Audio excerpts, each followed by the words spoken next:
Well, I've been a part of Jubilee Reach since before the community center even opened. At the time, it was a very dark, cold building with no heat. We went into a little room that would become a conference room. There was a space heater and a little pot of coffee, and we sat there and talked for quite some time. And it was really the beginning of a fairy tale story, because 3 months later, Jubilee Reach opened their doors with 3 staff members and 28 volunteers and 3 programs from my long list of things that I wanted to see happen. And it was meant to be. I think it happened for a reason, and I've been involved with Jubilee Reach ever since. You know, there were some needs there that we were working pretty hard to meet, and we needed help from some community organizations. Brent and I started talking. We got together with some other middle school principals. The program started at Highland Middle School, and what it is today is there's a site coach in every middle school in Bellevue, and Jubilee has just expanded to an elementary school. And it started again with, there was a need, and Brent and his team listened and said, okay, we can do something about that.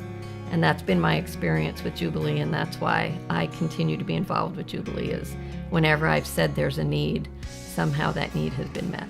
Well, my whole career has been about education, and I was raised by educators. I decided to become a teacher myself, and I've been one of those people who's been very fortunate to go to work every day and get paid to do what I love to do.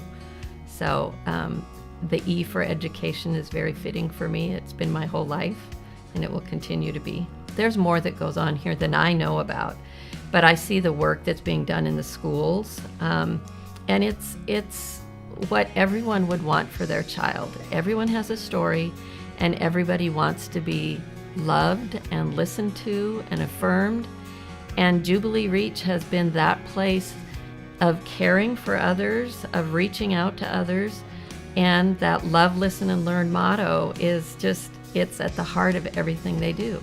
I would love for Jubilee Reach to just keep going, regardless of who the principal is, who the superintendent is, who the executive director of student services is, of how long Brent stays with the organization, and all of the people who are currently involved, that Jubilee Reach and its programs would be sustained, and it would just become a way this community does business, because I think this is the answer to so many needs. Well, first of all, I'd like to say thank you to everyone for coming tonight, because it's an honor to be here, and it's an honor to have Jubilee Reach recognize the work that I and my colleagues do in education. I do want to say, I'm sure many of you will write a check tonight, but beyond that, I'd invite you to show up, to sit with a child, to listen to a need. It's not magic, and it's not for a select few. Anyone can do it, and everyone who does will have their life changed for the better.